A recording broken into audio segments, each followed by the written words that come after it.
High friends, welcome back to my shorts video. দেখেই বুঝতে পারছো আজ আবারও তোমাদের রান্নার ভিডিও নিয়ে চলে এসেছি। তো আজ শেয়ার করবো তোমাদের সাথে আমি ডিমের কারি। প্রথমেই ডিম আলু সেদ্ধ করতে দিয়ে দিয়েছি আর কিছু সবজি কেটে নিয়েছি। ফুলকপিগুলো ভাপাতে বসিয়ে দিয়েছি। ডিম আলু সেদ্ধ হয়ে গেছে, এবারে নুন হলুদ লঙ্কা গুঁড়ো মাখিয়ে আমি ভাজতে বসিয়ে দেবো। তারপরে আমি ভালো করে ভাজা হয়ে গেলে এবারে ফুলকপিগুলো ভেজে নেব। ফুলকপি ভাজা হয়ে গেলে ক্যাপসিকামগুলো ভেজে তুলে রাখবো।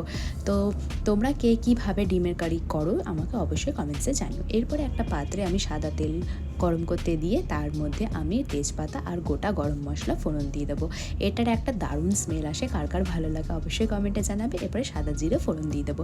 সাদা জিরে ফোড়ন দিয়ে আমি গোটা গরম মশলা তুলে রেখেছি, এটা লাস্টে বেটে দেবো। তারপরে আমি পেঁয়াজ কুচি অ্যাড করে দিলাম। পেঁয়াজ কুচিগুলো ভালো করে লাল লাল করে ভেজে নেব।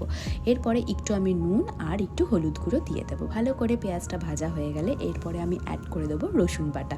রসুন বাটাটা তোমরা কুচি হিসেবেও দিতে পারো, বাট আমার বাটাটাই ভালো লাগে। রসুন বাটাটা দিয়ে দিলাম।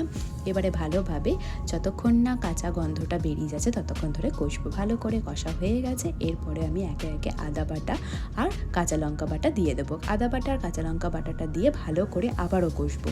কষা হয়ে গেলে আমি টমেটো বাটাটা ইউজ করবো। আমি একটা গোটা টমেটো দিয়ে